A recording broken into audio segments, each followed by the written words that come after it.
The second Wilds open beta test is almost here. Let's get you prepared. Now, I can't be the only person who gets modem noises in their head every time they see this graphic. So, let's simplify that. Open beta number 2 will run on these weekends, and how much it overlaps your Friday or your Monday depends what time zone you're in. So let's bear that in mind with a couple of examples. So for all my American viewers, it will start at around 7 PM PST. So perfect for getting home from work, maybe having a bit of dinner, and then you'll be ready to go. Then that will overlap until about 7 PM on Monday. So Friday, Saturday and Sunday will be fine for you, but you might need to take a little bit of time off work if you want to keep going on Monday. Hey, it's great to have a staycation every now and then, get a bit of gaming cave time. On the other hand, for all us Brits, the Open Beta 2 will start at around 4 AM on the Friday. So, if you want to get going right away, you might need to take some time off work or flex around. A lot of us gamers like to game into the early hours, so on Sunday evening, you have a bit of time before the servers go down. Now honestly, Capcom have not been particularly clear about the installation process, but here's how it worked in the Open Beta 1.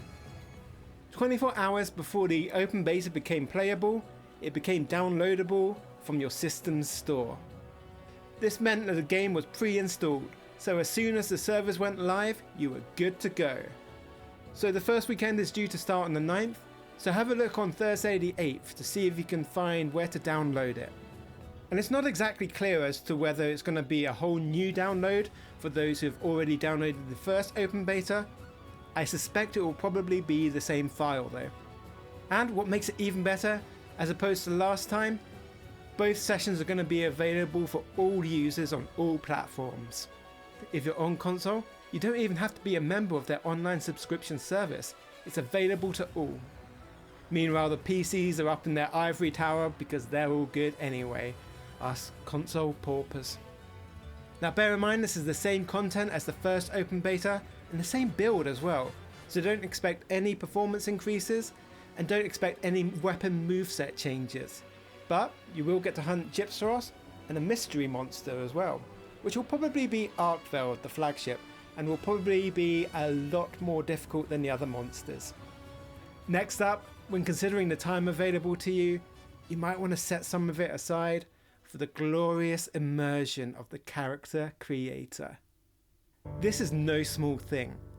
As I talked about in my Open Beta review, which you can see here, this is a beautiful process. I mean, even just close your eyes and float in this music.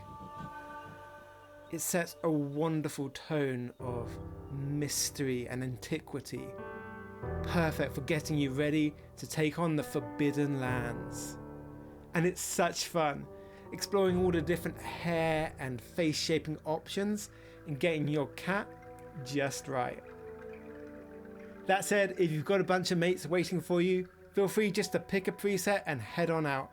You can revisit this character creator at any point during the Open Beta period. One practical tip I'll give you, feel free to take it or leave it. Before heading into the character creator, consider setting your graphic settings to prefer resolution. That's because when you're looking at fine textures like hair and fur, sometimes the frame rate mode can be quite blurry and shimmery and distracting. If at any point during the Open Beta you want to change between frame rate and resolution mode, you will need to exit back out to your main menu and do it from there. Bear that in mind. Right, now enjoy the thrills of the opener, and you'll eventually come to a point where you get to take control. At which point, you'll want to pick a weapon. Now, I'm a bit biased towards the lance, and if you want to learn about that, check out my Open Beta Lance guide. It's been my most successful video to date. I'm so proud of it, but so much work into it. Thank you all so much for the feedback and the positivity. But there are technically 13 other weapons, and many of them have beautiful, brilliant tutorials made by other wonderful people in the community. So check those out ahead of time and see if you can get a sense of what you'd like. I can highly recommend the Great Sword for nice chunky big hits as long as you don't mind missing every now and then, or the Hammer for nice simple bonk gameplay. Whatever you go for, don't worry, you are not locked into that weapon for the whole of your playthrough. In fact, you can regularly change it at any point if you just go to a camp. It's worth taking a bit of time here to bash that training barrel and get used to the weapon that you've got and the moves it can do. Once you've beaten the Chatacabra hunt, you'll then get access to the full open beta experience. Then you'll get access to be able to select a secondary weapon.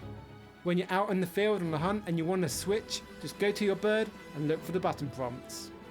This whole secondary weapon thing is brand new to Monster Hunter Wilds. If you'd like to know my thought process on how I arrived at my probable secondary, check out my video. Once you're here in the main content of the open beta, you'll find yourself at base outside of a camp surrounded by literal billions of hunters. Well, 15. But you're in a lobby of 100 people and just 15 of those are being randomly shown to you out of all those that are back at base themselves. They've done this so that any one of those 100 players can post a quest and you can join in too, but without overloading your computer by trying to process 100 players at the same time. And don't worry, once you head out into the field, you won't see those hunters anymore unless you're in a quest with them. You might still get spammed with stickers on the side though. Which leads me to a practical tip. If you don't want to be in a lobby with loads of people, consider setting up a lobby search when you load up your game. And then try something more specific like just wanting experienced hunters. I found that this tended to put me into lobbies with far fewer hunters. Another tip I'd give, if you have the time for it, opt to not go on a hunt, but just explore. Take in the scenery. Absorb everything that you're seeing and hearing. Look out for all the little lizards and birds that are flying around. See what you can spot. And go secret hunting. You see that giant structure in the distance? You can climb that. And did you know that there's an underground cavern full of water that you can swim in? Go see what you can find out there. Ever since the release of Monster Hunter World, part of the beauty of these games is not in just the hunting, just being. Just being present in that space, soaking up the atmosphere and the wilds, as the name implies. The last tip I'd give you is that if you can't fit all of this in, don't worry, just do some of it and get a sense of whether this game is right for you. And if you love it, hey, that's just more for you to look forward to and experience first time when the game releases. If you've enjoyed this video, please consider giving it a like and commenting something nice down below. It's really encouraging to me as a small content creator to get that positive feedback. And maybe even consider subscribing. There's plenty more Wilds content coming and content on other video games. I've just started a series called The Best Thing About, where I'm going through various video games and just gushing good stuff about it. The last video was on Borderlands, so check that out if you're a fan. Well anyway, take care, have a lovely week whatever you're doing, and I'll catch you on the other side.